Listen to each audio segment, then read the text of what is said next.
não quis deixar sua igreja a sós.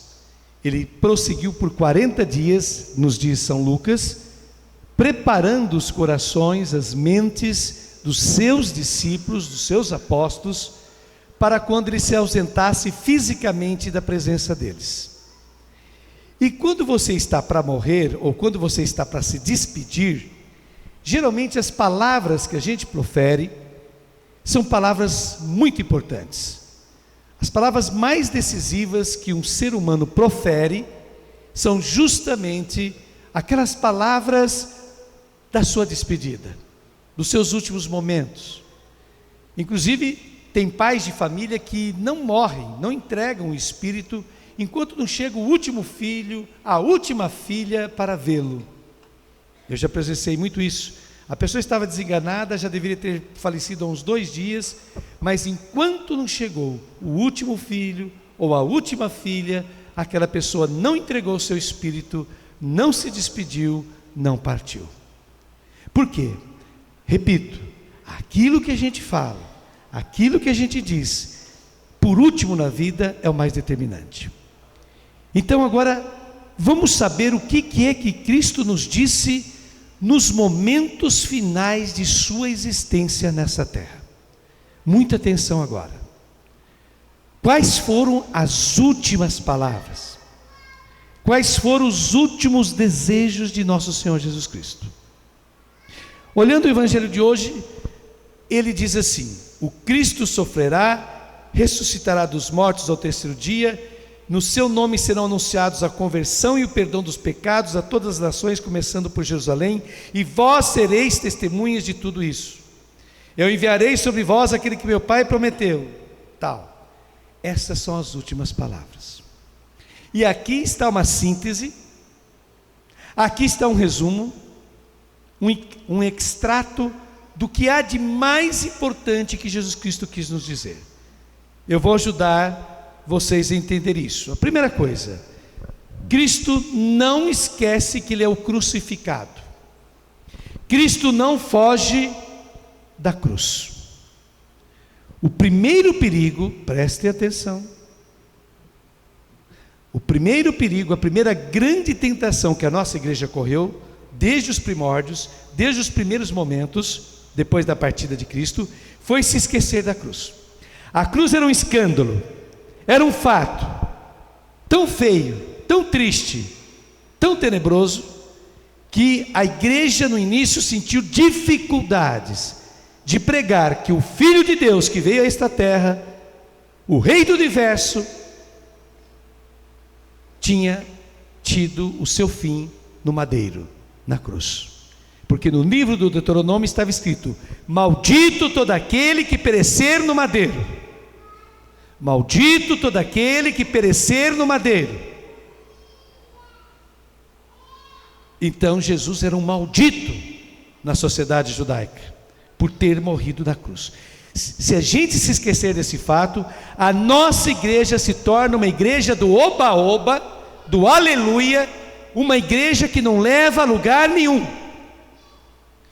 Nós nos tornamos a igreja de São Pedro, que no Monte Tabor, na Galileia, diante da transfiguração de Jesus, ele fala: Senhor, é bom estarmos aqui, façamos 3 tendas, uma para Moisés, uma para Elias, outra para Moisés e outra para ti.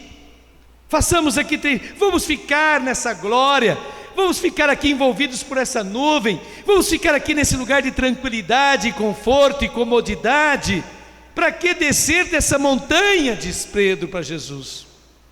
E no entanto, Jesus, assim que termina a fala de Pedro, que aliás é interrompida, a fala de Pedro é cortada pela voz de Deus que fala: este é o meu filho amado, em quem eu ponho todo o meu prazer, escutai-o. E cala Pedro, que só está falando abobrinha. Então, a primeira coisa que Cristo nos lembra: não se esqueçam que eu sou o crucificado. Não se esqueçam que vocês seguem um amaldiçoado. Não se esqueçam que vocês seguem alguém que o poder matou. Jesus não morreu de doença, Jesus não morreu porque queria, Jesus não buscou a morte, Jesus não morreu porque já estava no plano de Deus, Jesus morreu em consequência da sua coerência de vida, com uma proposta de um evangelho que liberta as pessoas. Quem se esquecer disso, maldito seja, porque estará renegando a cruz de Cristo, e ninguém tem o direito de renegar a cruz de nosso Senhor Jesus Cristo. Então, a primeira mensagem que ele deixa antes de partir é essa. Segundo, no seu nome serão anunciados a conversão e o perdão dos pecados. Para que Cristo deixa a sua igreja? Para que Cristo nos deixa seus discípulos e seguidores? Para que existe a igreja? Basicamente para realizar essas duas tarefas. Olha só: ajudar na conversão das pessoas e no perdão dos pecados. Conversão, o que significa? Conversão é a coisa mais difícil que pode acontecer na vida de uma pessoa. 99,9% das pessoas que estão sentadas nessa igreja não são convertidas. 99,9%, inclusive nós padres e o bispo. Conversão não é uma coisa que acontece de uma hora para outra e de uma vez para sempre. Conversão é um processo que dura a vida inteira de um indivíduo, de uma pessoa. Conversão é você mudar a sua mentalidade, a sua maneira de encarar a vida, as pessoas. Se você é uma pessoa egoísta, passar a ser uma pessoa mais fraterna, mais caridosa, mais bondosa.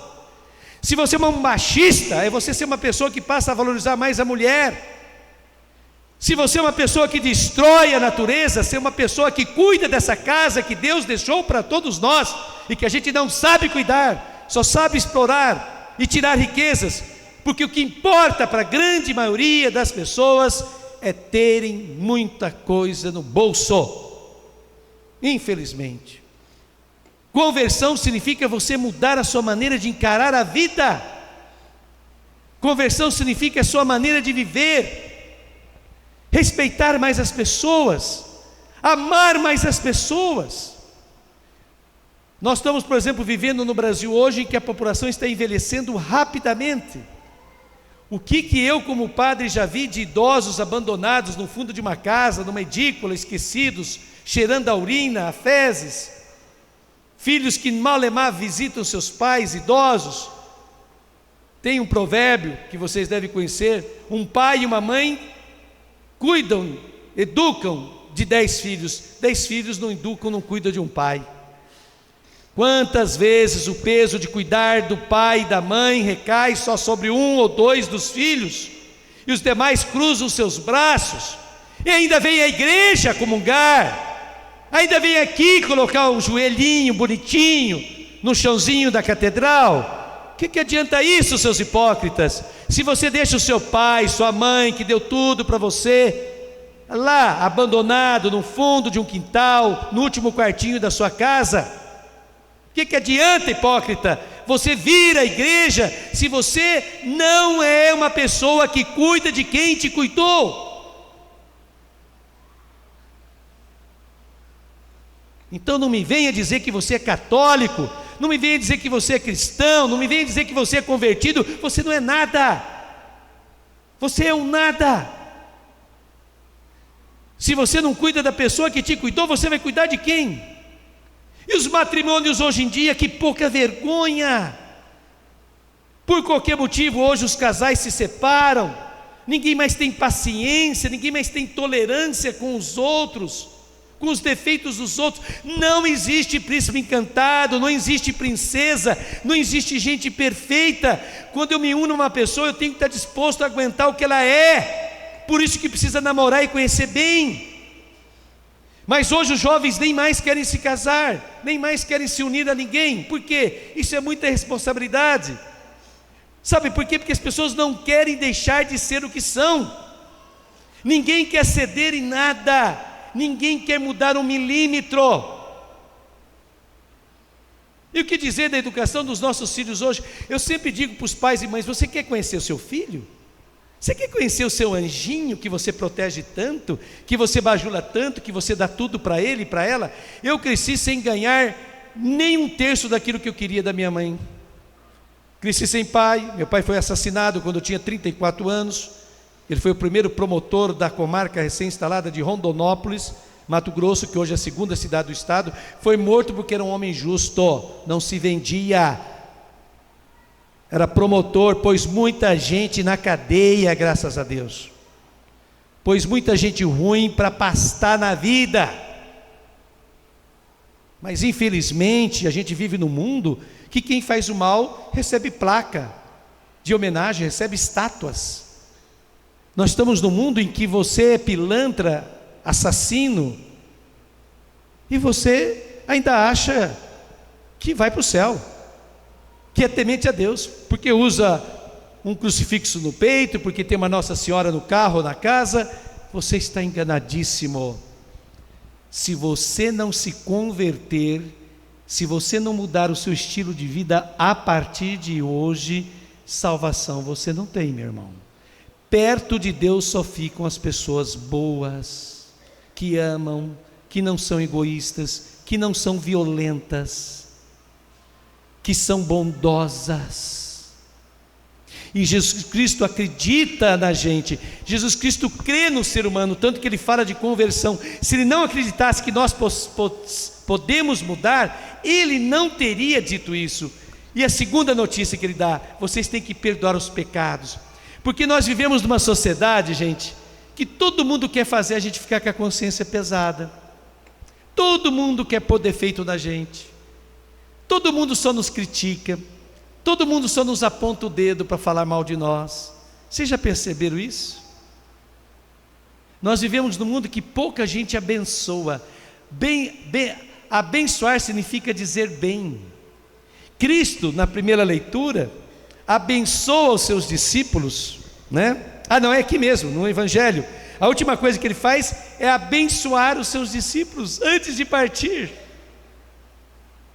Esses homens que eles sabiam que eram falhos, esses homens que eles sabiam que eram pecadores, esses homens que ele sabia que precisavam de conversão, mas mesmo assim eles o abençoa. Ele diz bem desses homens que estão com eles e dessas mulheres. Ele abençoa todo mundo que está com ele, ele diz bem. Gente, quando é que nós vamos falar melhor e bem das pessoas do que mal? Um católico não pode ser uma pessoa que vive falando mal. Um católico não pode ser uma pessoa que vive amaldiçoando e criticando os outros. Um católico não pode ser isso. Nem o seu adversário político você pode amaldiçoar.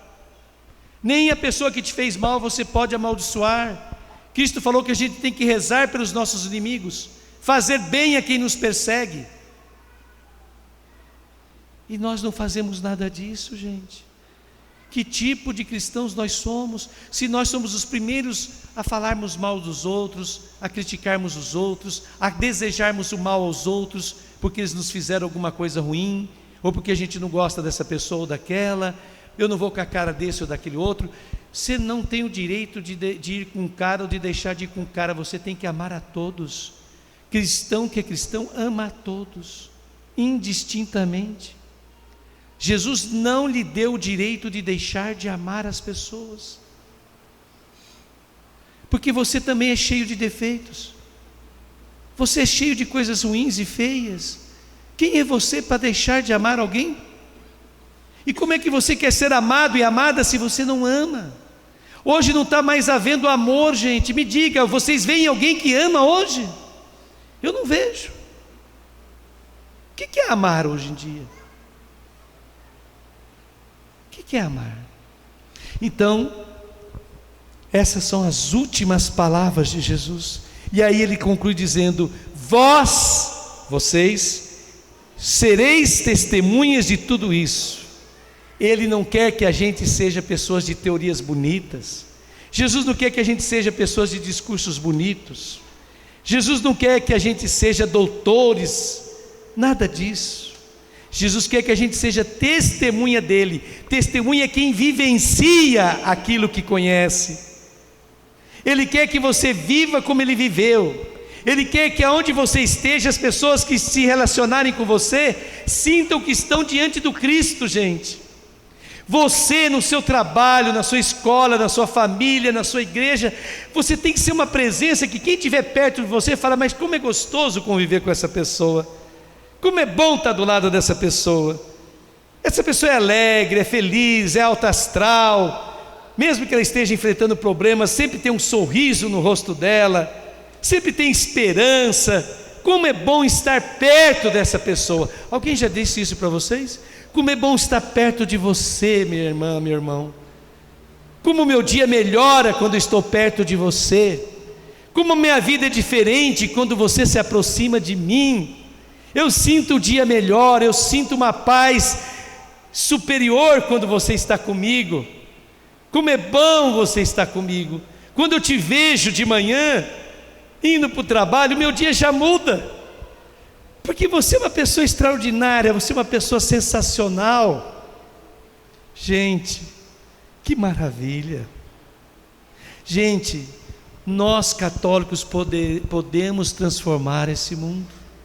Sem armas, sem dar tiro, sem bater em ninguém, sem torturar ninguém, sem ser violentos. Nós podemos transformar o mundo com a bondade. Eu só vou falar isso. Sejam bons. Nós podemos revolucionar o mundo. Acredite em mim que eu já vi isso acontecer. Eu já vi isso acontecer nos meus 40 anos de padre. 40 anos de padre eu já vou fazer. Eu já vi a bondade mudar pessoas. Pessoas tristes, abatidas, deprimidas, mas por serem tratadas com bondade, por serem tratadas com alegria, por serem tratadas com deferência, por serem tratadas com carinho, essas pessoas mudaram, gente, se transformaram. Vocês vão ver que essa catedral de vocês, que é uma catedral bonita, acolhedora, vai se tornar, se Deus quiser, pequena, vai ter que aumentar e duplicar as missas aqui, se todos nós católicos passarmos a ser pessoas boas, gente. Pessoas boas, gente. Tem muita maldade nesse mundo. Vocês têm que namorar de maneira diferente. Vocês têm que casar de maneira diferente.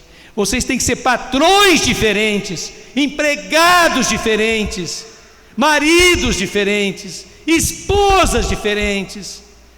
Porque se vocês não forem diferentes do mundo, para que vocês existem? Para que vocês frequentam igreja e papam hóstia? Vocês acham que papar hóstia leva alguém para o céu? Vocês acham que rezar terço leva alguém para o céu? Nunca levou e nunca vai levar. Sabe o que leva a gente para o céu? É aquilo que Mateus fala no capítulo 25 do seu Evangelho, versículos de 31 a 46.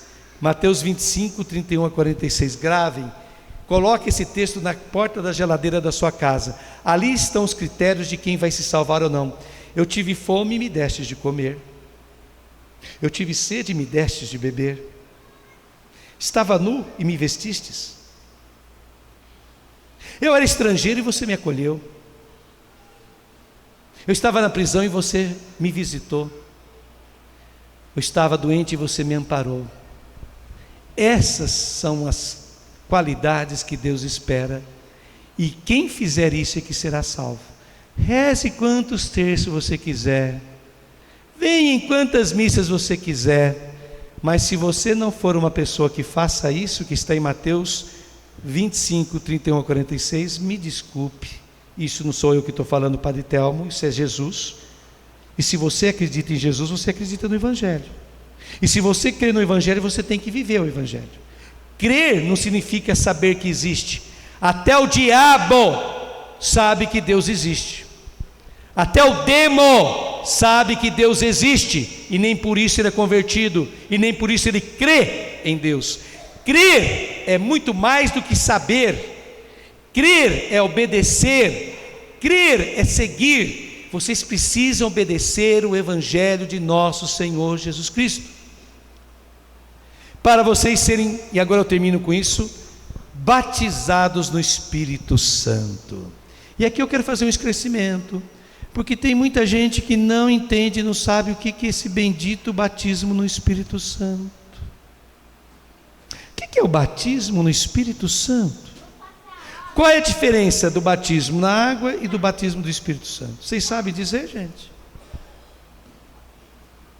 Qual é a diferença? O batismo na água, ele redime os pecados.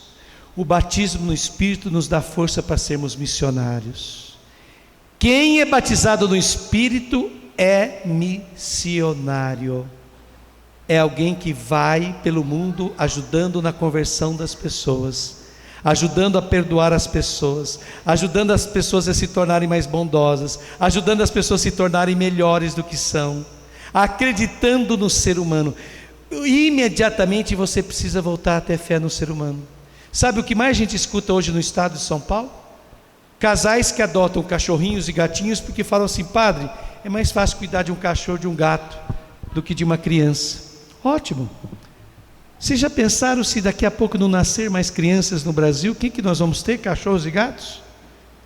Quem é que vai trabalhar? Quem é que vai fazer as coisas? Hoje tem muitos casais que preferem comprar e adotar um cachorro e um gatinho. Nada contra cachorro e gatinho, adoro. E geralmente eles gostam muito de mim.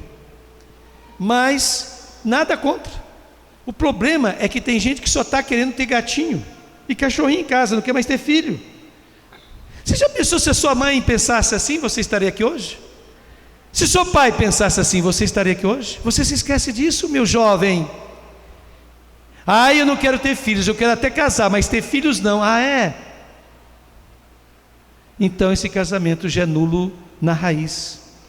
Quem se casa não querendo ter filhos, o casamento é nulo na Igreja Católica, sabia disso? Na raiz, in radice. Então, meus queridos, vamos realmente, a partir da festa da Ascensão, aproveitar as últimas palavras de Jesus. Essas foram as últimas palavras de Jesus. E vocês daqui uma semana serão batizados no Espírito Santo. Para ser batizado no Espírito Santo não precisa pertencer a grupo de oração. Para ser batizado no Espírito Santo não precisa pertencer ao movimento. Quem disse essa besteira? Para ser batizado no Espírito Santo basta ser católico, batizado, crismado. Se você foi crismado ou crismada, você foi batizado e batizada no Espírito Santo. O problema é que você não sabe. O problema é que você não dá valor a isso. Quando você crismou, você nem sabia o que estava acontecendo com você. Fala a verdade. Você frequentou o crisma porque seu papai e sua mamãe obrigaram. Quantos adolescentes depois do crisma não desaparecem da igreja? Né? Por quê? Porque não sabe o que foi o seu crisma, não entendeu o que aconteceu com eles. Então, batismo no Espírito todos nós recebemos. Vou repetir, se alguém falar o contrário, que seja anátema. Batismo no Espírito Santo todo mundo recebe no seu crisma. Afinal, o que a gente recebe no crisma se não for o Espírito Santo?